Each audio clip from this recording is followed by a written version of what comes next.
Beyond. Beyond. Beyond. Beyond. Beyond. Beyond, and hello everyone. My name is Jonathan Dormish. I am your host for this episode of Beyond, episode 563. I'm joined this week by Tina Amini, Hello.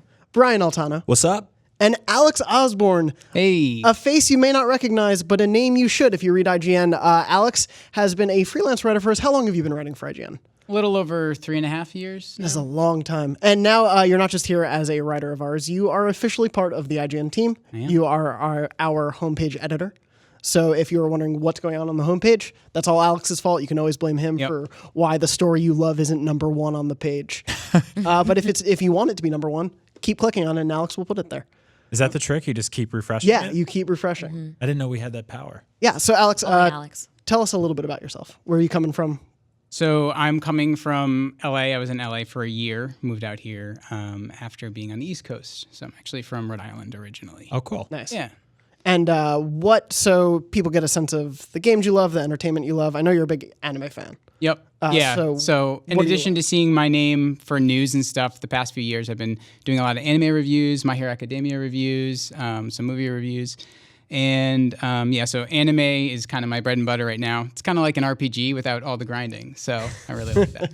And just news and that sort of stuff. So That is a great tagline for anime. I didn't think like the genre as a whole, the animation form needed that, but that works really well. I like that a lot. We're super excited to have you here. thank you. Thank you for being on the show. You said you've been listening to IGN podcasts before For this. a very long time. Yeah. Well, now you get to make a monstrosity of an episode with us. Because we're going to just jump right into the Let's episode. do it. Yeah, we have a lot to talk about this week in the world of PlayStation and just gaming in general. There's a lot going on right now, obviously, with the crazy fall season. We're first going to go into the idea that you may have encountered a possible not great message on your PlayStation 4 recently. A lot of PlayStation 4 users have been hit with this malicious message exploit. And essentially, a lot of people have been getting a message that has sort of it has a word, an emoji, and a string of random characters associated with it, and it's causing people's systems to kind of go haywire. Initially, people were saying their systems were being bricked. However, PlayStation sort of commented as people were addressing the issue and said, specifically from the Ask PlayStation UK account, PlayStation said, we've fixed this issue. This was a few days after people started reporting it, and it wasn't bricking consoles, just sending them into a crash loop that can be quickly fixed in under 5 minutes. Delete the message on the PS mobile app, go into safe mode, use option 5, whatever the option that may be, and the console will go back to normal.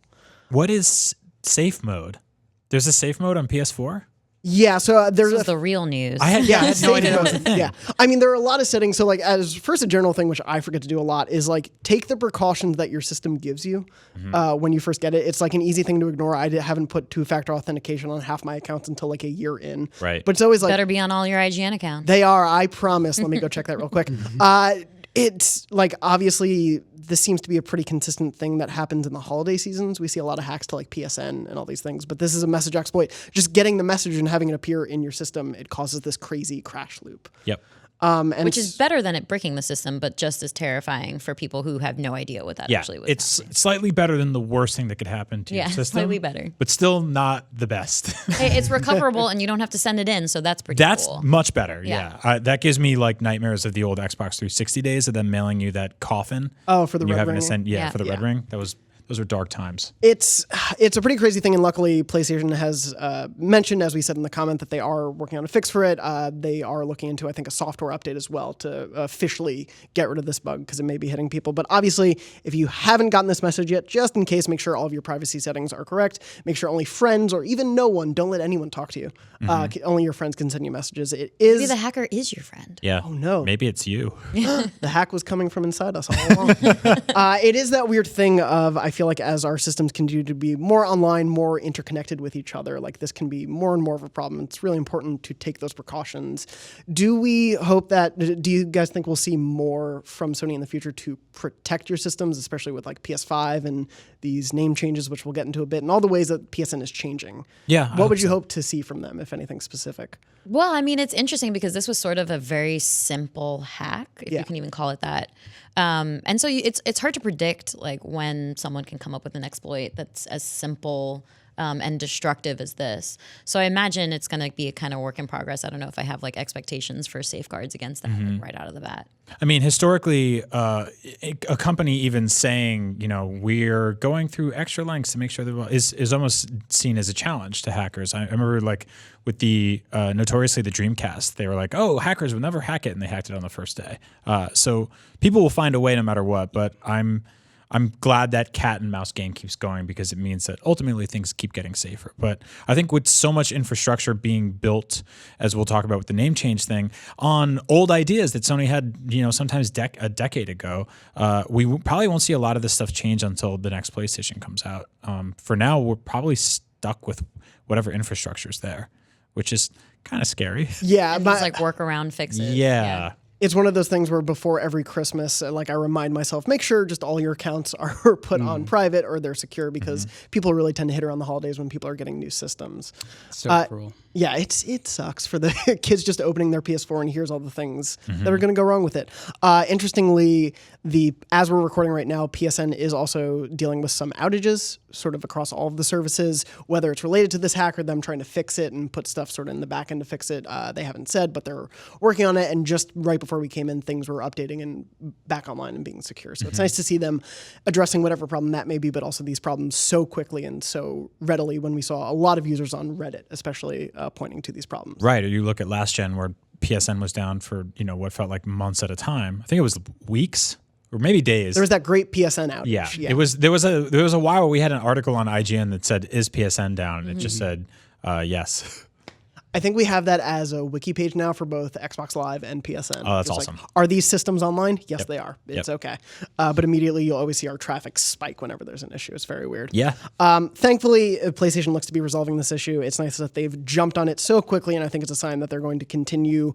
As we see a lot of changes to the PSN updates toward the end of the life cycle and a new life cycle kick in, it's nice to see them actually making all these changes and upping their security. If you're able to play your PSN, you're not having any issues, chances are you may have already played Spider-Man or you are getting ready to play the Spider-Man DLC. Shockingly, we have some more sales figures about Spider-Man. It sold well. What? Great. I know, right? It's quite the surprise. It was the #1 downloaded game on the PSN for September. We previously learned that it sold 3.3 million copies in its first 3 days, which was the fastest selling PlayStation exclusive of all time. And luckily, we don't have to wait that much longer for new content. The first part of the 3-pack of DLC, The City That Never Sleeps, is coming out on October 23rd, and we saw the first new suits. There are going to be 3 suits in this package. I want to know what you all think of these suits. They're the Scarlet Spider suit #2, or Scarlet Spider 2, a brand new suit which was created by a Marvel artist named Gabrielle Delato. And then there is also the Spider UK suit, which is from the Spider-Verse collection. So what do you all think of these suits, first off? Just how they look? They look glossy. Yeah. They do. I hate to say this. This game peaked with the sort of cel shaded animated Spider-Man costume, and I never took that off once I got that. It was just so fantastic. I'm glad they keep adding more because that's really cool. But I just want to say right now, none of them will ever be better than that one. That's the best one. I'm honestly like a classic Spidey look person. And I think that's just because I'm a traditionalist. And it's cool because I'm sure we've talked about this 1,000 times, on here and on the site. But you can just match any kind of abilities to any of the suits, so it really is a purely aesthetic thing. Yeah. So I like to just like remain classic, or go full on like naked Spidey. Why not? Just in the underwear. Alex, did you play Spider-Man? I still haven't yet. I know. Alex, I've been what are you playing the doing? moving game and just adjusting to a new job. So I have a lot of catching up to do. What would you give moving out of 10? I give it a 0 out of 10. 0 out of boy. 10 sounds Yeah, about man. right. Too many loot boxes.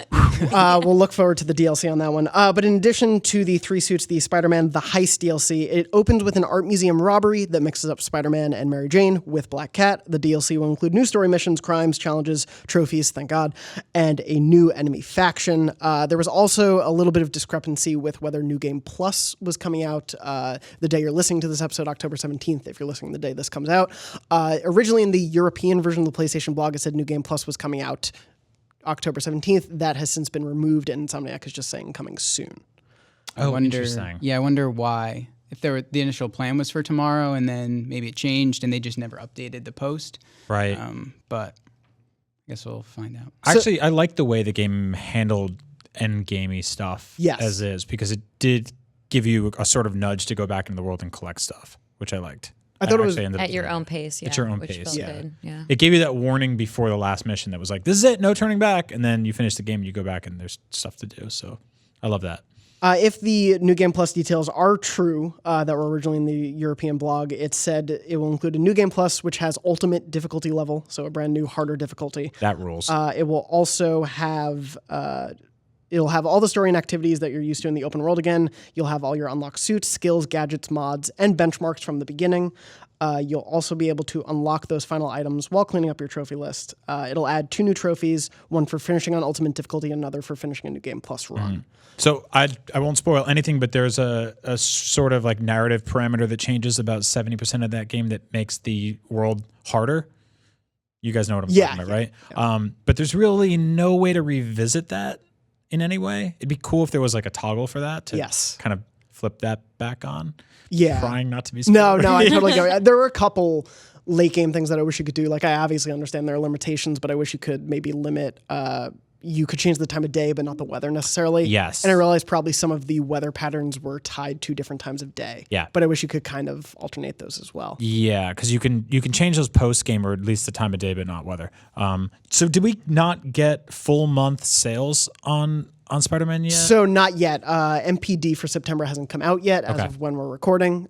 We only have that first 3-day sales, and we won't obviously get numbers exactly then. And it was 3.3 million in 3 days. In the first 3 days. That's crazy. That sold more than the Wii U did in an entire life in Japan. It's nuts. Yeah. It makes sense. We've been talking about even how like that really interesting crossover between like entertainment and gaming content as far as like IGN goes has just been such a killer for us, and we've been hitting out on both ends. So it makes sense to me that like those would be the impressive sale numbers. No, I mean this is what I believe will be a financially successful year for Spider-Man related shit. It's a pretty good year. I mean, like even Venom, which like a bunch of us saw, Tina, you and I saw it together, and like we kind of walked out scratching our heads but laughing at some parts of it. Is a movie that's going to make a ton of money, and then Into the Spider-Verse is going to make a ton of money, and they put out a bunch of new comics and toys, and like that's kind of brand synergy, I guess, and 100%. it's sort of working for everybody. Spider-Man Far From Home is coming out next year. Yep. Yeah, it's a pretty good time to be a Spider-Man. And he was in Infinity War. And Yes. they have a really small great way independent of like film. weaving in all of those separate kind of like aspects of the world into like different platforms. Yeah. Venom's kind of on Venom Island for now. For now. Yeah. But I'm sure they'll bring that closer together. Yeah. So I'm curious for those of you who have beaten it, and Alex, when you go into it, how do you feel in general, though, about having DLC this close to the launch of the game? We're only about I can't wait. a month and a half out. Yeah. I think it's smart because there's already been a bit of a drop off because it is just a single player game. And I think the best way to do that is to follow it up. And we're getting another pack in November, right? Yeah. And then another one in December. Yes. Yep. And then maybe depending on how well that does, we might even see more, or they might just go start working on a sequel. But I think it's really smart. I have a feeling we'll see like another DLC pack next year. To something maybe to coincide with the new film or anything like that. It would seem crazy not to jump on that success if these 3 DLC packs do well, and to not next year have that opportunity to continue the experience. No, completely agree. They're calling the 3 packs of DLC together, which, as Alex mentioned, are coming out October, November, December successively. Excuse me. They're called Together: The City That Never Sleeps. So there's almost like this is a mini comic book arc to it, and so I'm very curious to see if they want to do another comic book arc. Obviously, they have the full game already there to work into. I don't 100% a ton of games. I did with this game. I read the sort of trophy retention rates for this game were abnormally high. Yeah. People really went for that platinum. So I imagine a bunch of people are just wanting to do more stuff in this game because it's just really fun. You'll see when you play it. Yeah. It's really fun to just get around and do stuff in this game. Well, it's also everything is so consistent. Like there's a level of familiarity with it where like most games I jump in and I play after like a week of not playing, and I'm like, oh, how do you even do things? What was the last quest I was on, and what were some of the side missions I could do? But I felt very familiar with the environment because it was just like very consistent across the board. It's just like moving around in that game is awesome. They nailed it, and so much fun to just even like when we were pretty vocal on this show and spoiler cast and stuff about how there is some tedium to some of the side missions, and some of them aren't very well designed. But moving around in them is always fun and fluid, and I think that's a thing I just can't stop wanting more of. That's your retention rate. Yeah, there we go. I'm curious to see, they've talked a little bit about how these DLC packs are supposed to be fully fledged, like these are new entries in the game's world. They're going to have, actual story content to them. It's not just going to be you walk over to one person, I assume, and it's like, here's 7 new missions, go enjoy. How much, though, do you think they can pack into this, given sort of like that quick timetable that we're under with the game having just come out? I don't know, because it seems like this is a tough one to answer, right? Because it's like, you would assume that anything that they're putting here was stuff that they didn't keep in the main game, but is that devious? Like I see that sort of that reception a lot online, where people see DLC and they're like, "Oh, you guys held back content," and it's like, well, no. I mean, maybe that didn't fit in the narrative of the big story, and then they have a reason to hold on to it now. I don't think it's something. Time. Yeah, they ran out of time. I don't think it's something they crunched through in the last month. Do we know where it fits in the story? If this is all after the events? I think the expectation is you've probably finished the game, but I don't know. They may find a good way to weave it in, obviously, without wanting to spoil it for you or for anyone who hasn't played it at home. Black Cat has a presence in the main game, so it's not a huge surprise. We've joked a bit about how the DLC initially read for this, Black Cat's back in town, as if she was ever in town in the first place in the game. Right. But you do understand that she exists in this world, so they may find a way to smartly integrate it into that whole story, or it may just be a little thing under the main menu that you'll be able to jump into. Luckily, we don't have to wait too long for the first pack of Spider-Man DLC. It's coming out October 23rd, as we said. You can look forward to more coverage of it as we actually get to play it. Really looking forward to that one. If, however, there's something a little bit more in the future you may be looking forward to, a bit of a nebulous timetable, but if you've made some bad choices in the past with your PSN account, good news, you can finally fix that. PSN name changes are actually finally coming after years of wishful thinking and praying to Shuhei Yoshida, and just in general, a general hope among PlayStation fans to be able to change PSN names. PlayStation announced you're finally going to be able to do that. There will be sort of the first one is free. I'm going to pull out the full details for it. You'll be able to change your name for the first time for free, and then it costs $10 for every change after, or if you're a PS Plus member, it will cost you $5. So first of all, this has been news I think everyone's expected for a very long time. How do we all feel about that? And do you guys have embarrassing PSN names? I don't think mine's embarrassing. Mine's just super boring. It's just my name, so I'm safe. Okay. Yeah, that's a good way to go. Mine's a Farsi word for berry, so I'm fine with it. It's on everything, so I like that it's consistent across the board. Yeah. I'm fine with it. I'm gonna keep it. Yeah, I'm just glad this is finally happening. I saw some people being like, "Why would you ever need to change it?" And it's like, you're a different person in middle school than you are in college. It's been a while for a lot of those people who've had those names for a very long time. There's something charming about keeping like a little piece of yourself from them. That's true. That's true. Unless you're embarrassed by it, in which case. Super Sweet Sora 16 will be mine forever. Please, that's not You mean that's going to be your new one? Yeah, it's going to be my new. Yeah, I'm going to change it for free. Absolutely. I'm wondering where the justification for charging money comes in. That said, it's free for the initial one. Yes. So, yeah. Which is the setup for the Xbox analogous version of yes. this. Yeah. Yeah. And so I guess you have a chance now to make things right. So do that. And if you screw it up again, then spend $5 or $10 and fix it. Well, and even just the information that we're getting, it makes it clear why we've been waiting for so long. And it seems like Sony, there's no easy way to do this. Right. And it's like, how can we come up with a solution that doesn't have so many rough edges and it still has a ton of rough edges, so they've been probably trying to sand those down for years, and this is the best they've been able to come up with for so long. Yeah, so in the announcement post about it, obviously this news broke naturally right after we recorded the show the morning after last week, so forgive us for doing a little bit of catch-up, but there will be a beta that'll allow some users to finally change their IDs, and then there will be a later full rollout for everyone. But the thing is, you will be able to show your new ID alongside your previous ID to help your friends recognize you, but once you've decided to do that, you won't be able to switch between showing or not showing your old ID. So once you make the decision either to show it or not to show it, you won't be able to reverse that decision. Oh, wow. You got to commit. It's like a tattoo. Yeah. These PSN ID changes are compatible with PS4 games originally published after April 1st, 2018, and a large majority of the most played PS4 games that were released before this date. I think one of the key things there is the use of PS4. That was a direct quote from the PlayStation blog, specifically PS4 games. Chances are this is not going to be really compatible with PS3 or Vita games. Interesting. Is the expectation. They will announce sort of a list of those games closer to the launch of this whole system. But for now, it seems like this to me is a very forward-looking service and rather not one that'll change the entirety of PlayStation as it's been. And it's important to note not all games and applications from all systems are guaranteed to work with this. You may occasionally encounter errors in certain games, and if you encounter an error, you can switch back to your old ID to show it. Ooh, wow. Yeah. So how do we feel about all those caveats for the system? It sounds like people are going to be finding wonderful little loopholes around this for a very long time, or sort of potholes, I'd say instead. Yeah. How bad do you really want to change your name? Yeah. This sounds dicey. Yeah, for me, I think it's very much a thing of like when the stage is set for the PlayStation 5 or whatever the successor is, this is helping so that from day one of that system, you'll be able to fix that.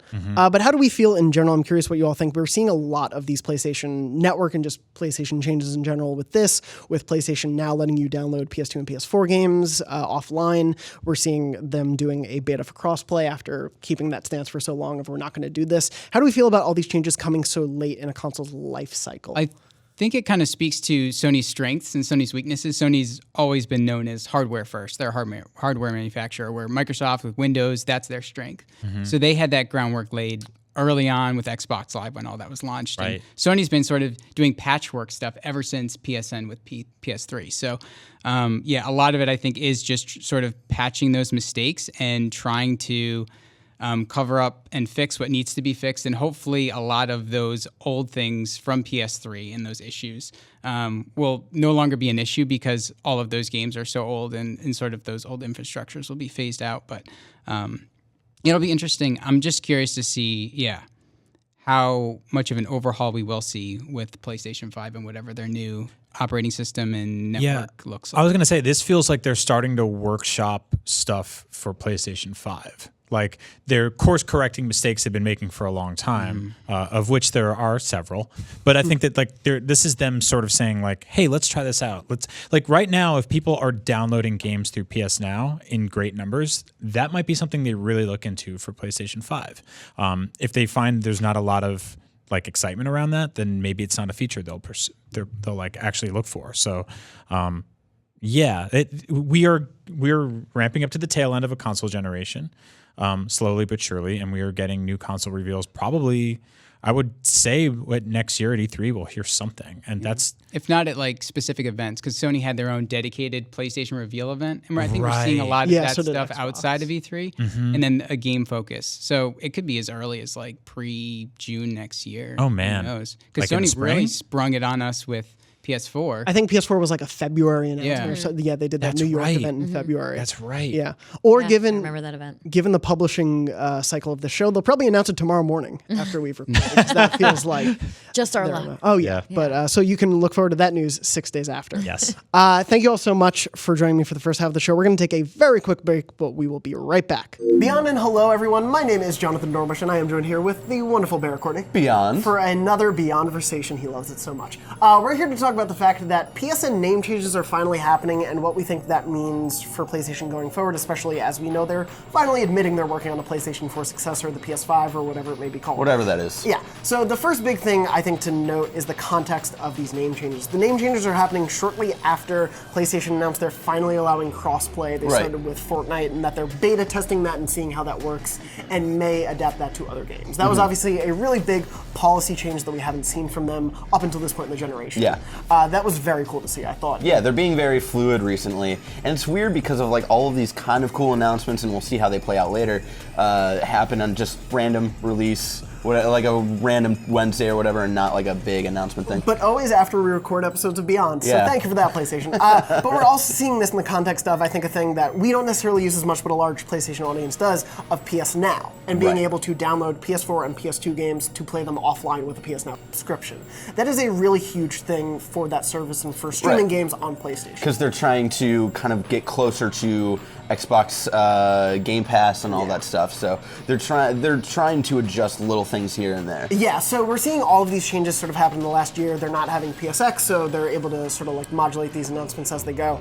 I think a lot of this is sort of setting the stage for the PS5, essentially. We are getting near the end of the life cycle of the PS4, whether that is 2019, 2020, or even a little later. We're definitely in the final few years. Yes, so I think what we're seeing a lot right now is the idea that they can't make good on all of the years that PS4 didn't have these services, but at least launching them now lets them work out bugs and try to at least acknowledge that this will be part of PlayStation going forward. Gotcha. Yeah. I think that's definitely what yeah, and definitely for like the launch of PS5, it'll be good for, you know, they're kind of announcing these things like a little like to the PlayStation community and not to the community as a whole. And so it'll be nice when the PlayStation 5 or whatever that is launches, and they can say like, and it has all these things. You can change your name. You can download.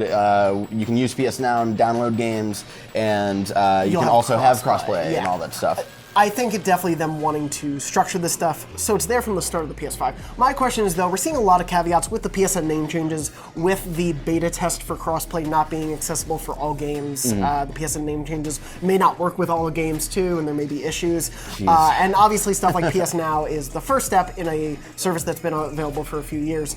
Do you think they're going to improve this stuff when it gets to PS5? Are they like working out the kinks now to make it better when it's on PS5? Or are we going to see issues on PS4 transfer to PS5? Yes and no. I think definitely like PlayStation Now will be an improved thing once PlayStation 5 launches.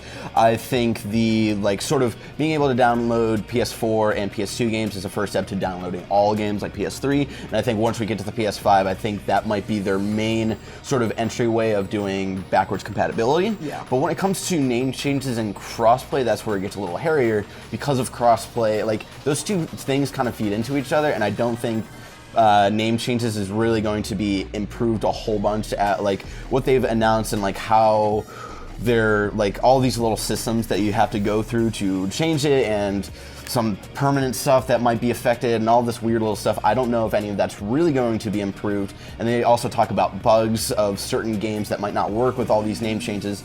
I think that'll definitely be especially so for games that you choose to crossplay with. Yeah. And I think that's where it's going to get a little weird.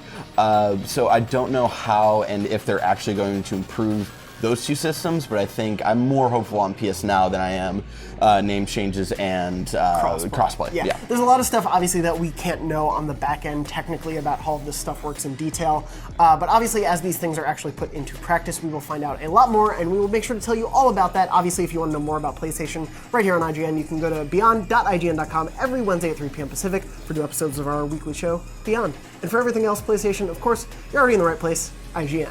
Beyond. How do shows work? And we're back. What happened in that intermission? Quite a lot, let me tell you. Beyond and hello, everyone. Welcome back to Beyond episode 563. You may notice if you're watching the video version, you're about to hear a difference in the audio version. Alex Osborne has disappeared and transformed into our producer, Barrett Courtney. Hello. How you doing, Barrett? I'm doing all right. I'm really tired and I'm sleepy and everything hurts, but we're going to do a show, a second half of a show. Sounds like a normal day with Barrett. Why do we keep letting you on the show? Anyway, we have a lot to talk about in the second half of the show. The first thing that we want to jump on is a bit of a big topic, especially with Red Dead Redemption coming out in just a couple of weeks. Week and a half. Is it really that Yeah, quick? it's a week and a half now. I don't know how time works anymore. I'm shuffling. 5 months ago, it feels like just yesterday. I'm shuffling a lot of papers because there was a lot coming out of a recent interview with Dan Houser from Rockstar Games, including a quote that got some clarification on it shortly after the interview with Vulture came out with Dan Houser. And during that interview, Dan Houser said, as part of the interview, "We were working 100-hour weeks," is one of the quotes that he had. At some point during this year, he nebulously addressed the fact that some members of the team were working 100-hour weeks. That story came out, the interview came out. We didn't really know the context of that, how many people were working in those 100-hour weeks, what For exactly. how long? Yeah, for how many weeks that actually lasted. Were they compensated? Yeah, what the context of all of that was. And then shortly after that interview came out, Rockstar and Dan Houser released a full statement, and I'll read a bit of it right now. It says, "There seems to be some confusion arising from my interview with Harold Goldberg," the Vulture interview. "The point I was trying to make in the article was related to how the narrative and dialogue in the game was crafted, which was mostly what we talked about, not about the different processes of the wider team. After working on the game for 7 years, the senior writing team, which consists of 4 people, Mike Unsworth, Rupert Humphreys, Laszlo, and myself, had, as we always do, 3 weeks of intense work when we wrapped everything up. 3 weeks, not years. We have all worked together for at least 12 years now, and we feel and we feel, excuse me, sorry, there's a typo here, and feel we need this to get everything finished. And so many years of getting things organized and ready on this project, we needed this to check and finalize everything. The quote continued to go on. More importantly, we obviously don't expect anyone else to work this way. Across the whole company, we have some senior people who work very hard purely because they're passionate about a project or their particular work, and we believe that passion shows in the games we release. But that additional effort is a choice, and we don't ask or expect anyone to work anything like this.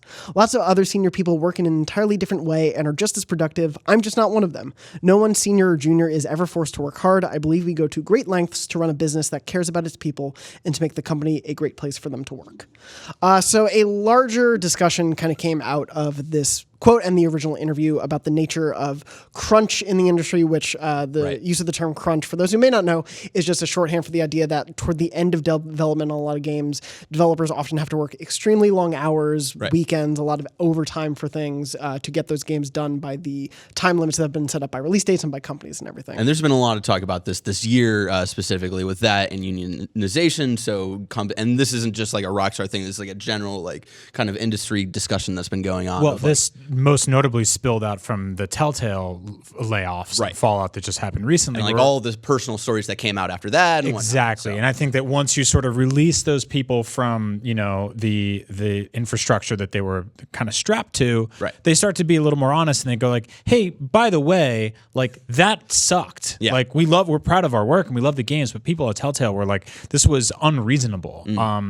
And so I find the follow-up quote interesting because it's effectively saying, look, we didn't mandate this. Only a few of us did this, but it's hard to clock that in company culture because you don't know exactly if a couple people at the top, whether or not they're saying it to other people, are sort of quietly dictating it to everyone else just by their own actions. Like if all 5 of us or 4 of us all walk to a restaurant at the same time and I started going really fast, some of you might pick up your pace to keep up with me, right? And then others might drag behind. But I think most of you would be like, oh, Brian's walking fast. I guess we should all kind of walk a little fast. Maybe he thinks we need to get to the restaurant early. That's not a great metaphor, but what it's explaining is that it's a metaphor. Depends on what restaurant we're Exactly. In and out. And what it says is that in some scenarios, without actually dictating, this is what everyone in this company needs to do. Company culture sort of exudes this thing where you find this weird line between work and passion and this shared goal where you're all working together on one similar project. And then when you come for air, you go, oh, I've only showered once in 3 days and I haven't seen my kids. And, a 100-hour week that if you subtract the amount of times I'm sleeping and eating and everything like that, that means I have about an hour to myself a day, maybe, and I'm spending that brushing my teeth. Yeah. Well, so there's a lot. There's like a lot going on with this topic. One is like managerial perception, what kind of cultural company culture tones you're setting. The other is crunch overall, it as an industry kind of problem that's coming more into the conversation. And that's the third part. The third part being that in general, the way that we talk about crunch, we've kind of accepted and internalized this is a problem because it used to be a badge of honor. People used to say like, I worked this many hours, during the last. Do you remember Rise? Yeah. Yeah. Oh, when yeah. they like had that, When Rise launched on Xbox One, I believe it was the studio head tweeted out like, "Oh, we've ordered thousands of pizzas for late night dinners," and people were like, "That's not something to brag about." Yeah. That was one of the first instances that we've seen it on a public basis, like to that extreme degree, where people said, "Well, actually, maybe that's not a great thing. Like, it's great that people were fed, but it's not a great thing that you like the process by which games are made sort of necessitates that kind of structure." And so it's an interesting like cultural shift that we're experiencing in that community, in that industry, where people are rejecting that finally. And I think this quote on its own, and I think it's interesting that like Dan Houser and the team at Rockstar felt that it needed clarifying, is an indicator of that. I don't think that I don't know that necessarily he was trying to indicate it as a badge of honor. I think he was trying to describe like the scope, the depth of the game, which is often how crunch was used. As it's a badge of honor because you put that much work into it, but it's a badge of honor because you're saying what you're trying to say is our game is going to be great because we put so much work into it. We're deeply passionate. Yeah. And so it just wasn't the right kind of quote for this time in 2018 where people are really thinking about crunch in that kind of way. And it's definitely like the industry, at least on the actual developer side is trying to heal itself. Like I know from personal, like making my own YouTube videos back in the day of like bragging about doing like 16 video edit, like hour work sections where I would like do a super big video, edit it in just one sitting, and my girlfriend would come home at like 7 at night and she'd be like, did you leave that seat at all today? Right. Like, no. And then but when you're in it, you don't really notice of like, oh, I need to care for myself, because it is that weird, like you get into the mentality of like, I'm so passionate about this is going to be dope. Oh, I just came up with this new idea. Yep. So it's hard to like make your, like heal yourself when you're in the moment. And I think the industry is finally getting to the like, oh, we just got out of that 16-hour edit session. Let's actually like take care of ourselves and take a shower. Right. And like, this is not just something that's indicative of the video game industry. This is office culture in general in 2018 is effectively trying to keep you in that chair as long as possible. There's catered breakfast sometimes, there's lunch, there's dinner, there's daycare, there's massages and stuff like that. There's all these sort of perks that eventually, if you roll them into each other, like we live in San Francisco, this is a city rife with companies that are doing everything they can to get you to work from the second you start your day to the second you go to sleep. Right. Google historically created its own basically transit line in San Francisco that workers are expected to get on those buses and open their laptops and connect to the Wi-Fi on the bus, and during their entire commute start working. And that's 8, 9 a.m. Well, so Facebook has that culture as well, but like if your start time starts at like 9 a.m. and you're on the bus commuting, so you don't waste any time commuting, isn't that better? Maybe. Because then if I live an hour away from the office and I spend an hour of I wake up an hour earlier, I spend an hour of my day just commuting, and I'm not doing any work. I mean, likely I'm on my phone doing whatever amount, through Slack or whatever. But if I can actually clock in from when I'm on the train, I don't know. I don't mind that personally. What if that hour was yours? And you can read it a is book? mine. I sleep another hour. Well, okay. So you're saying the idea is that office is you're getting my on the office bus is at fluid. 9. Yeah, you get on the bus at 9 as opposed to you have to be at the office at 9. Okay. So I start working the same time. It's just I don't lose that commuting hour. Are you leaving at 4? No, because I suppose you would leave at 4, and then by the time you get home, you can clock out at 5. Yeah. Well, ideally. Yeah. Math Well, of these that's what I've been told hypothetical from some- buses Yeah. aside, I think I'm looking for the IGN bus. exactly. No, I think all of this is in an ideal scenario. drop That would be. I'm totally with you. That's a perfect It's that example. it can't be abused. Yes. Yeah, and it can't be the expectation, well, you get an extra hour from your employees on either side. So it's a very delicate balance between like trying to ensure that your employees have a lot of perks so that they're more comfortable and alleviated of those other responsibilities so that when they're at work they can focus on work. I'm totally fine with that. It's so that it's for the instances that they don't get abused as well, you get this and therefore you should work harder. Right. Yeah. I imagine this game is going to ship. It's going to sell millions as expected. But I imagine that, as what always happens when a project is completed, a bunch of people will leave that studio to go on to do something else, not because of any ill will necessarily, but because they're like, I'm done here. Let's see what else is out there. Yeah. And I think when that happens, if there is a deep reality to all of this stuff here, a lot of these stories will come tumbling out. And I think that's the point where people will start saying like, hey, I'm coming up for air here. I was at Rockstar for 5 years and this is what happened. And the same thing we saw with Telltale, right? A lot of those stories were sort of under lock and key until people said, oh, I don't have to do this anymore. Oh, okay. Well, that sucked. Yeah. So I think the difference there is that there's the managerial perception that you mentioned, but then there's also like the kind of tones that you're setting. So that's a tone that you're setting, but then what you're also potentially talking about with crunch that becomes part of the involvement is that you have to be really careful about your scheduling. So I actually asked a developer, an anonymous developer that I have quotes from that kind of like has been at a AAA studio, so has experience with this kind of thing. And exclusives. World premiere. This person had said, when a company doesn't have leadership that prioritizes minimizing crunch, or when you have a creatively driven company where the creators are left to make all the scheduling and scope decisions, and or whenever you've got a AAA quality and quantity content under strict deadlines, such as a Sony or EA marketing strategy that developers agreed to meet a year out, then crunch becomes pretty much inevitable. And every company wants to make the best game they can, and there's no blueprint for making a game, even if it's a knockoff of an already existing concept. Creative work is uncertain and cannot be scheduled. And then on top of that, you have people who are driven and passionate and also have issues where they're trying to prove themselves in a competitive industry, and you inevitably get crunch. And so what he's talking about is, it's partly like release dates, it's partly internal deadlines and people crunching towards those. And you really can't plan for creativity. You see it even with what the work that we do. Like we're scheduling features out right now for the rest of the year to try to be as efficient as possible. But a smart producer manager requires some amount of flexibility within that scheduling to understand, well, an idea might change or something might pop up. We might have to chase down a trend. And so these things change. It's also with video games, there's billions of moving parts. And, exactly. Your main character could just constantly get stuck in the floor a week before the game ships, and they're like, Well, I mean, that is the reality of any creative entertainment industry, and we see this a lot with movie and TV schedules of, you hear any actor who talks about production, sometimes they do have 18-hour days where they start filming at 4 a.m. and finish at 10 p.m., or they have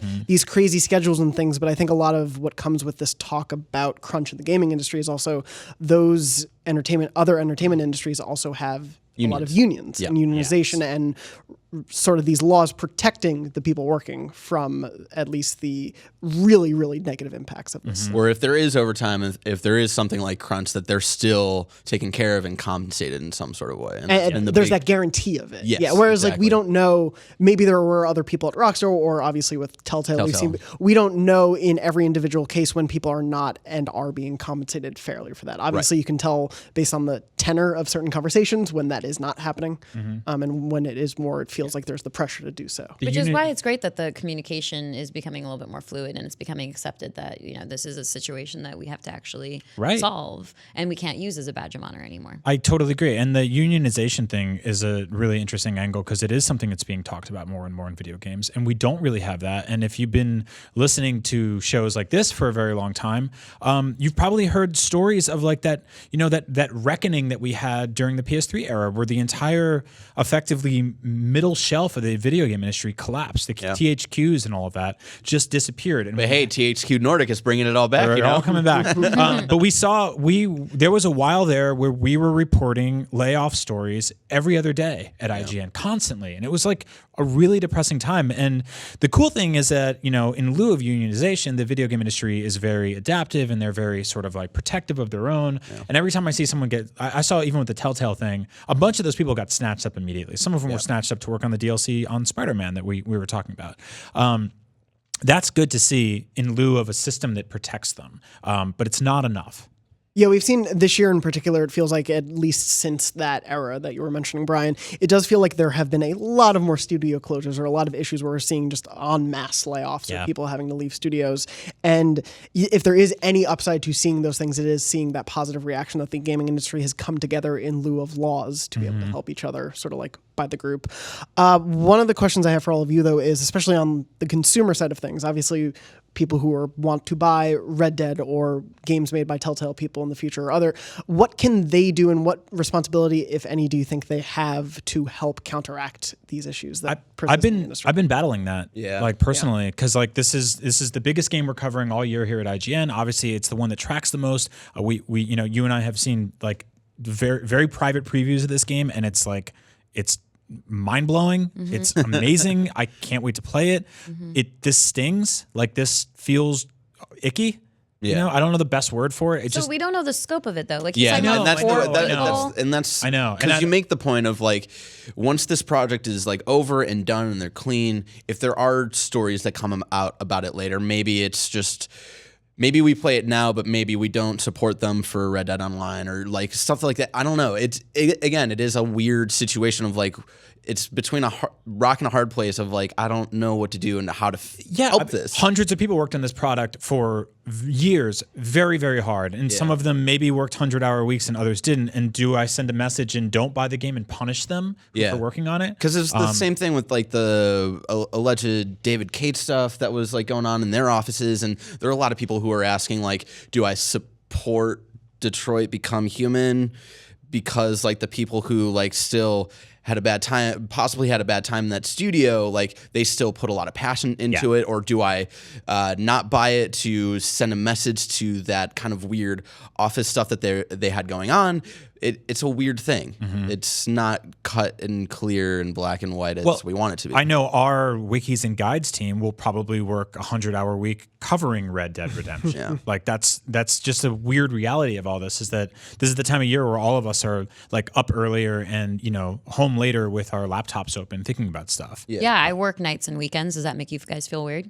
It makes me not want to visit IGN anymore. But I go home to do it. Does that make a difference? Well, if you're leaving the office, yes, and you take the work home. If you don't, I don't know. I don't know, right? Like, I was working on a script at 8:00 this morning because I woke up and I made coffee and I'm like, I have some ideas and I started writing it out and I don't That's know. because of the passion and the drive. It's passion and caffeine. Yeah. And like that doesn't mean like you guys should boycott my work. It's fucked up, man. Hashtag boycott Brian. Please do that. I think it's a case by case basis, and I think it's really a matter of is someone crunching because they actually like derive some kind of. I don't want to say pleasure, but like they feel success, they feel productive. There's like a when pride they're doing, there almost. Yeah, exactly. I mean, not of like the actual grinding, but of the work being of produced. the work that is exactly. And so for Dan Houser, he can kick back. He doesn't need to do that. He doesn't need to be in the weeds, like looking at the writing and finishing up polishing on this game. He absolutely doesn't need to. He can delegate all of that. He has millions. He's fine. He's comfortable. I guess this came like a few weeks or a few days after a lot of the previews started tumbling out, which is like, oh, the horse's testicles get smaller in the cold, and like every part of the saddle animates individually. And maybe that was Dan Houser's doing specifically. That was kind of like there was a running sort of joke about that on social media where people were like, okay, well, like if that's what it took to get those things, and maybe have people work 70-hour weeks or 60-hour weeks, and the balls stay the same size the whole game. Like, I don't know. Well, and there is stuff to think about. There is a really, and it's frustrating.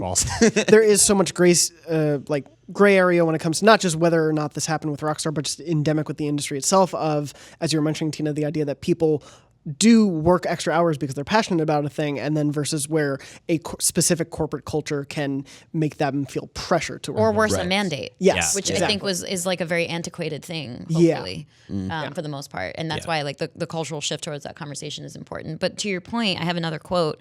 Exclusive. Yeah, these are kind of fragments from a conversation, so apologies if they seem a little bit disjointed from the conversation. Tina does her research. This is I try. So this quote is, I don't think people are comprehending exactly what 7 years of development means regarding content and bugs and QA in an open world game with that much content. That's insane. They would need to wrap the game up 1 year in advance just to bug test and fix the game perpetually every day for a year to get that thing cleaned up and ready for launch. I'm just trying to illustrate how insanely complex the job is that they've put together, which in turn implies a ton of work to be able to polish a game of that density. So it's true.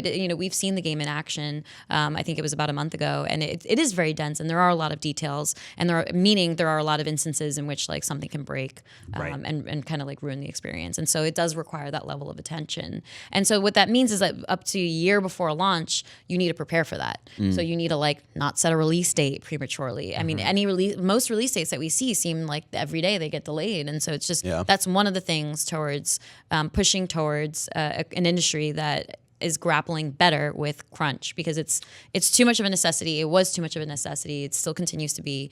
I'm glad that it's part of the conversation so that people are looking towards solutions. Right. And if something isn't polished, we're all guilty of it. We have a tendency to latch onto those things and let them define the story. We saw with that one Assassin's Creed game. It was a beautiful open world game. They worked on it for years. Unity. Unity. Yeah. Which I really liked, and I didn't have any of those problems. And we're like, oh, the guy's face is invisible, or like, and everyone was like, yeah, but we mocapped like horses, and like we got their balls down and everything like that, and like we worked. But you loved it. Everyone loves it. Our readers loved it. But we love it. That was like pre-ball physics, It's weird when I shrinkage ability. When I think about the last Red Dead game, the first image that pops in my head, and this is how like crazy this is. The first image when I think of the last Red Dead game is that donkey woman.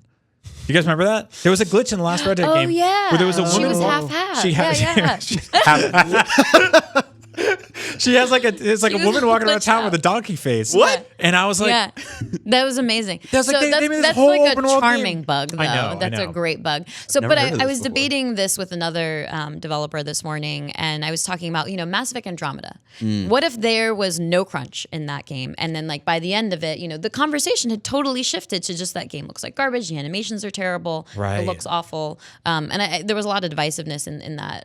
The reception of that game, I would say, but still, like it's making that balance between making sure that the creative people have a reasonable amount of time to hit their deadlines where there's room for that flexibility, because it's just so unpredictable when you're talking about creative work. Well, because the other parameters are you move the release date, which means that a bunch of people don't hit their Q4 investment strategy repercut or whatever. So those need to be flexible, and then you have businessmen producers that are kind of like the bottleneck for these things, and so producers need to say, okay, well talk to an artist. Well, you know what, we really that deadline's coming up. It's just not worth it. So that art is just gonna have to stay the way that it is. But then there might be a giant Reddit thread where like, look at this garbage art. Like last year's Soul Calibur, art on this was so much better than this year's. And, right. Like it's so difficult to say because you don't want to get caught up on that one detail. So it's a lot to balance.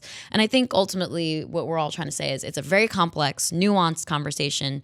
Crunch is bad, and quotes are hard. Especially like force mandated crunch. There are a lot of people on Twitter over the weekend talking, like sharing more personal stories in the industry in general. And there are like some stories I read about like mandated, like working 24 hours straight type of crunch, and that stuff is absolutely not okay. But it's a weird, like it varies, and that story I think was like from 15 years ago or something. So hopefully the industry has gotten better since then. Is it better to sell a janky game for $30? I mean, it worked for PUBG, right? Like that's a really fun game, but like but it was that's a little not even a solution because $60 is already still not apparently paying the bills. No, it's not. But I mean, if you can knock off a year or two of crunch and just put out something, like, will gamers be more sort of like embracing of something like that? Or again, maybe we've set the expectation already. I mean, look at Reddit; it looked amazing. Well, we were talking about like unionization in Hollywood and movies and stuff like that, and a bunch of us saw Venom, which is very clearly a movie that needed a little more time in the edit bay. And maybe some new scenes shot, but ultimately it was $10. It was like a fun 2 hours. I just want to bring up that this is the second time you've brought up this movie in this show today. Everyone loves it. It's brought to you by Venom. No, because I think it's a great example of something that's like it's successful and it's popular. Critically, it's kind of all over the place. Yeah. But I think most people were just sort of like, that was kind of messy, but it was a good time. But I think with video games, quality standards, especially Rockstar, I mean, like.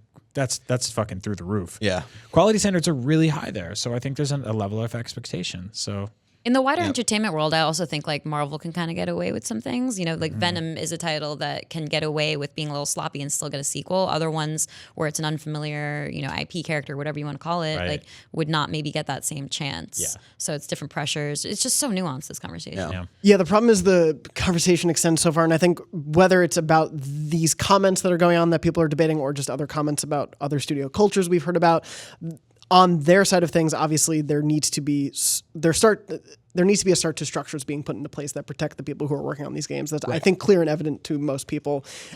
Obviously, you as the consumer can't necessarily be like, I'm going to start enacting a law. But what you can do, I think, and what we can do as journalists in this industry is to continue having this discussion. I think it's a conversation that we can't let stop just because there is a reply to one comment or because one studio has a certain statement about it. I think we need to continue having that conversation. One last question for you guys. Yes. If they offered to pay you overtime for every hour, which I don't think is like really part of this conversation at all, is this a justifiable act?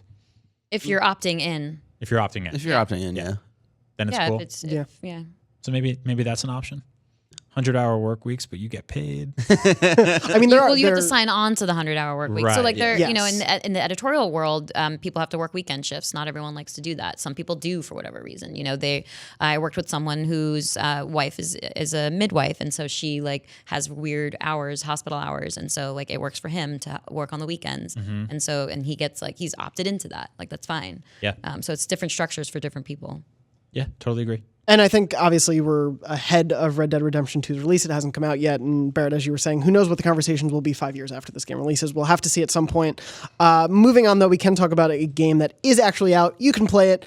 Barrett has played quite a bit of Call of Duty Black Ops 4. Which is weird. Yeah. I like when you look at me, you're like, that guy's not a shooter guy. And I typically haven't been since the first Black Ops.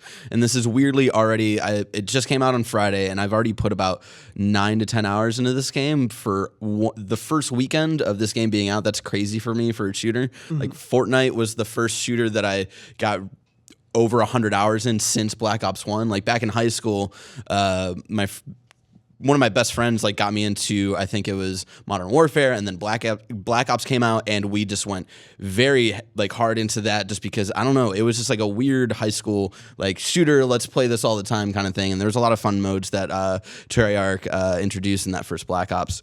And so playing Black Ops 4, and I didn't really like know a lot about it before the game came out, and so it was a weird nostalgic thing where I didn't even go into Blackout mode at first. I just went to the regular multiplayer, and I was playing Team Deathmatch, and they brought back like old Black Ops 1 and 2 maps, and I was like, oh my god, I remember like this map alone spending like 20 hours in like a bunch of different modes and whatnot. And it was like Jungle and Summit and all that stuff, so that was really fun.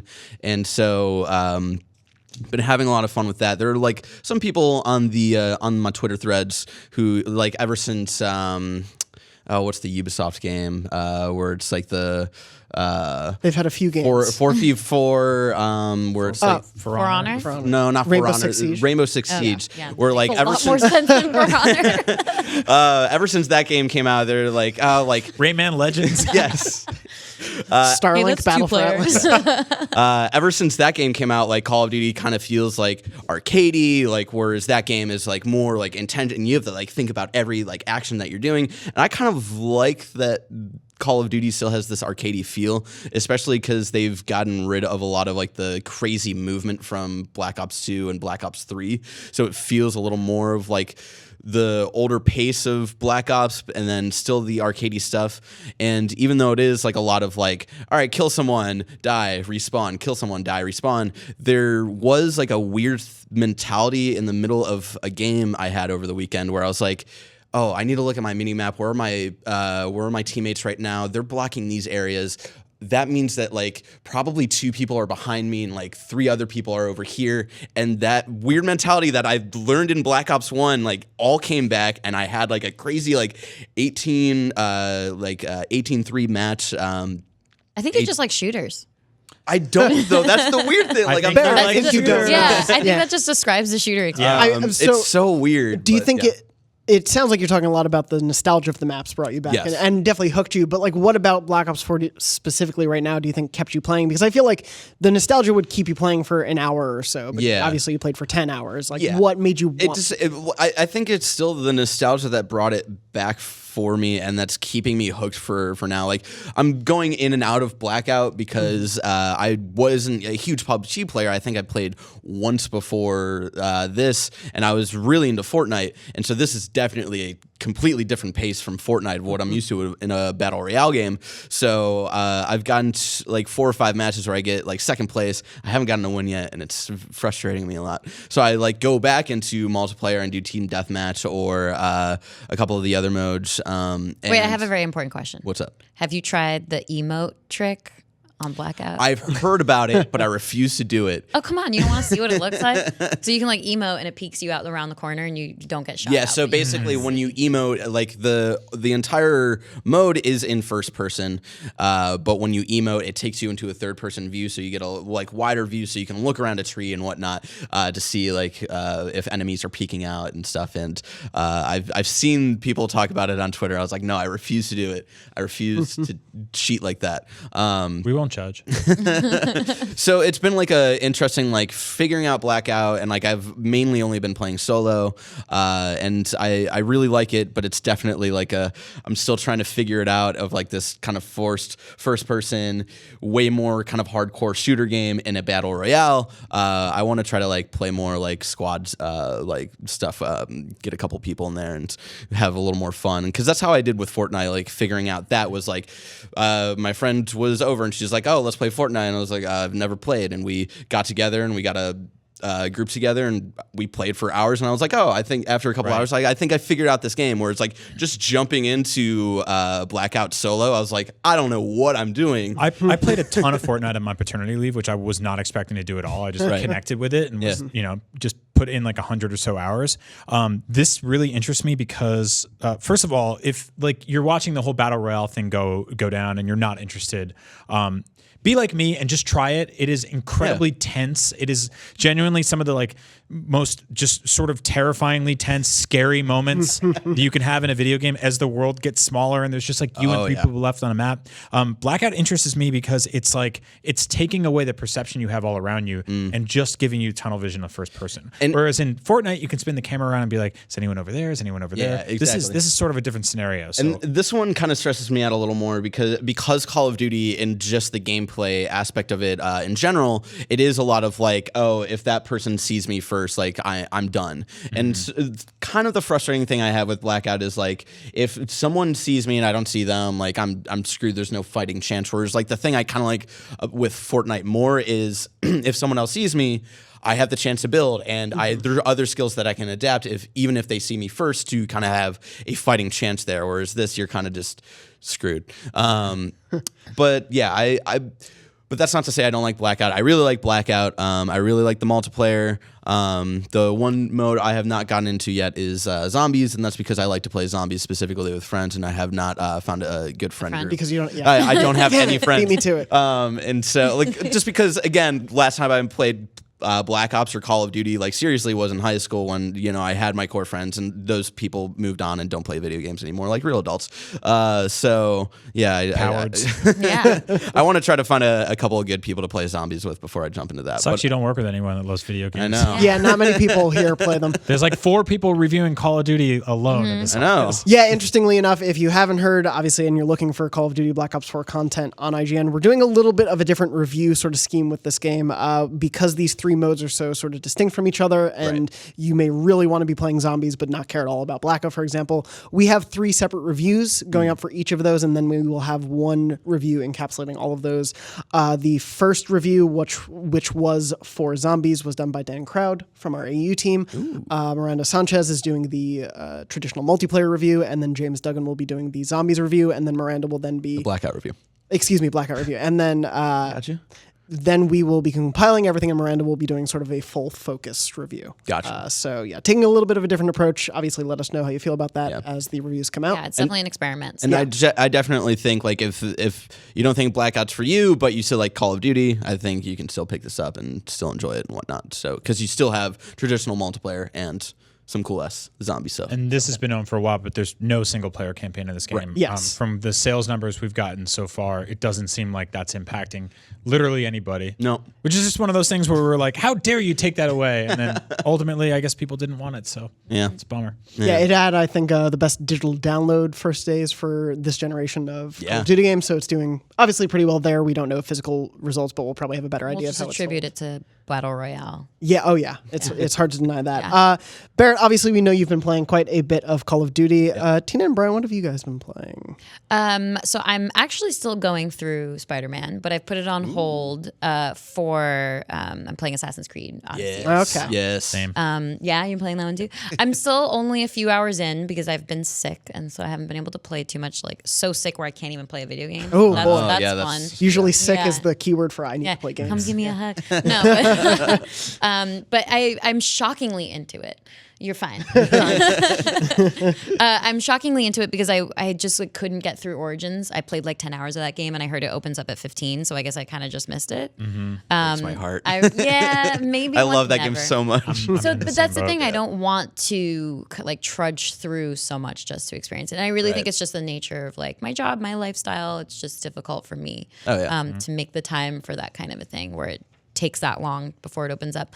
But I feel like it's gotten a lot of the really good aspects of Origins of like being this really beautiful ancient world, and then some cool aspects of like Black Flag. Because you fairly quickly get to like jump into your ship, like into your and like kind 3 or of 4 hours in. Yeah, exactly. So it doesn't feel like a lot of that stuff is held back at all. So I've been enjoying it. I was kind of like irked with how sort of obtuse the first few hours felt. Like They drop a lot on you. Yeah. Like, it was even. they hit you with a lot of information, but also not a lot of directions. And it took me. I'm still not in love with like the mini map or the way that sort of your weird thing that lines up, your compass thing. Yeah. And so it felt sort of directionless and aimless. And then it actually took me a little while to sort of have the game start to click a little bit. It's definitely one of my favorite games this year, but I don't feel like I'm in love with it as much as everybody else is. Like something like, I don't know, if I look at like Horizon or Breath of the Wild, those are open world games that clicked with me pretty quickly.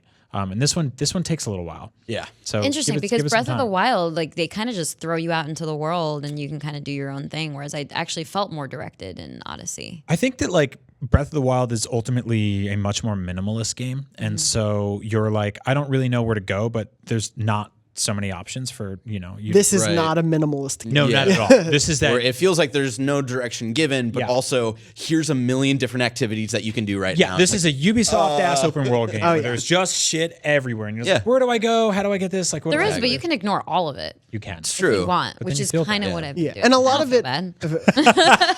I'm maybe Play like how I want. 45 hours in. I think you can ignore a lot of it, but there is a lot rewarding on the outskirts of it, and especially one of the systems that you get a little later. It's crazy that the game keeps introducing a lot of big things later in the game. Yeah. Some of it has really changed the way I focus on that world, which I think has been really interesting, but I don't want to spoil that for Yeah, people jumping in. I put 80 hours into it and finished up, like, there's 3 like kind of main storyline things, and I finally finished those up, and I played 80 hours of that game in 2 weeks, and my brain just kind of went away after that.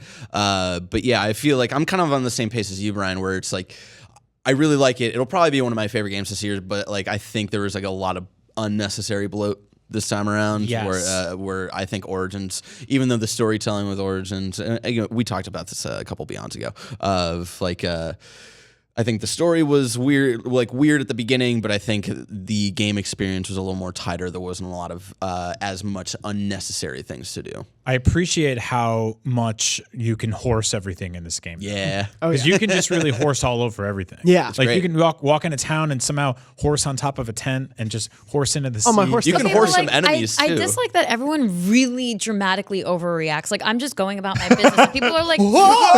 Yeah, I'm like, I wasn't even close to you. Thank you very much. Like, come on with your overreaction. Weirdly, if you over hit them here. all, they do the very like cliched New York. I'm walking here. Yeah. They all do that, and they have like It's a this great hand motion. Greek It's very- accent. Thanks, Yeah. dude. There's that just like big, everyone in the Eastern game. European Ubisoft guy voice who's always like, "What are you doing? I'm trying to live. Where is the wine? I sell broken pots for a living. Get your freaking horse out of here." Yeah, Thanks that for guy. censoring yourself in the accent. I appreciate it. I had to at least once this whole Yeah, episode. exactly. In addition to Assassins, I've also been playing. They're both out this week. Lego DC Supervillains, which if you've played a Lego game, this is It's also, a Lego It's game. a Lego game. It still has a really great voice cast. Like Mark Hamill's back as the Joker. Obviously, Tara Strong is doing Harley Quinn, and just like the full voice cast that I've seen already. I'm maybe like 2 hours in. They just keep throwing characters at you. It's a very fun setup for the game. It's essentially like the Justice League is taken away by this other world's Justice League, but they're not good people. And so it's a Lego game. If you played them, they're great for co-op. They're great for people who have a collectathon itch. Nothing mind-blowing with it, but it's been a really satisfying one so far. And also just hearing Mark Hamill as the Joker is consistently wonderful. How's the I can't humor? wait to start this. It's been really funny so far. It is that sort of like cheesy telltale or Too soon. yeah, TT. Traveler's Tales. TT. Thank you. Wow. Yeah, it's been too soon. They have that classic tone that they've nailed with all the Lego games so far, but especially with this particular voice cast, I feel like they're nailing even the cheesiest of jokes. And also, they've had this in a couple of the past games, but you get to essentially create your own villain, which is really fun. Wow, And- timing with the video Look at portion. you. I'm trying. What's really great is, you pick your powers. You also, it weirdly makes so much more sense in the world of a Lego game because in a Lego game, you were destroying everything. And so it makes sense as a villain that you're actually destroying everything to get the stats. Right. So it kind of makes more sense in the world, not that the ludonarrative dissonance of Lego games is a big Yeah. topic. I mean, that's It's that's what Oh, kept it's me what from it- them for exactly. years. Well, don't worry, Barrett. Now you This can one's play. for you. Awesome. Yeah. This It and wouldn't Black destroy Ops. his own cave. How's the overworld in this one? Because I felt like the recent Marvel game Yeah. that came out, I feel like it was almost too much. This one's a little disconcerting, if only for the fact that the Lego Marvel Superheroes 2, it felt there was an openness to it. There was like an open air to it. It was very bright, and you could see like the distinct neighborhoods. Right. Here you have sort of Gotham and Metropolis combined with each other. You take just like a nice little rail car to one. But because you don't inherently know those cities as well, or those locations aren't as like clearly defined, I was like, am I in a place that's important or not? Like there's the Daily Planet, I guess, but I'm not sure if I know this area or not. So getting a little more used to like the overworld itself, I'm not like, oh my God, I know this world and can't wait to explore it. But it's been good so far. Cool. The other game I was playing over the weekend was Starlink Battle for Atlas, which is another Ubisoft game. It's sort of Ubisoft Lite. It's definitely clearly marketed towards kids. It's sort of a spacefaring game where your ship can go from outer space to also on land. It essentially has that like No Man's Sky ability to go from one to the other. Right. But it's very much like Ubisoft open world game. You get to a planet, you have X many towers to find, or like these many enemy types to find, this many places to open, things like that. I'm going to hit you with a hard-hitting question here. Yeah. Is this game worth playing without having Star Fox in it? I don't. If you only have a PS4, not at this time of year. If this game came out in like July and there wasn't really much going on, I'd be like, yeah, this is a really fun, like entertaining enough thing. But I think especially the Star Fox hook to it on the Nintendo Switch version, if you have a Switch, there's no reason not to get the Switch version. And also if you don't care about the physical ship, so this game has that Toys to Life aspect to it. If you don't care about having a physical ship with you to play, which you have that ship on your controller and that's the ship you control, you can buy the digital deluxe version of this game and it comes with like all of the pilots, all the ships, or like you can buy a large portion of them for the same price as buying the physical version. Cool. So that really enhances that version of the game. And also this came out last week, but Mark of the Ninja Remastered is available. If you have not played that game, play that damn game. I love so that good. game. I Play that refuse. game. Fantastic. Yeah. What? Get out. Barrett, why do we let you on the show? I don't know. So yeah. just love shooters. Classic Number one shooter genre. Barrett. Yeah, do I get to shoot guns in this Do you want game? to play Halo? We'll go on Unlocked You get instead. to throw How dare you knives. mention that name here? Who are you, Brandon Tyrell? In addition to what's been out this week, we have some new things. So we're going to show you something pretty cool right now. Play the tape. Do not underestimate the power of PlayStation.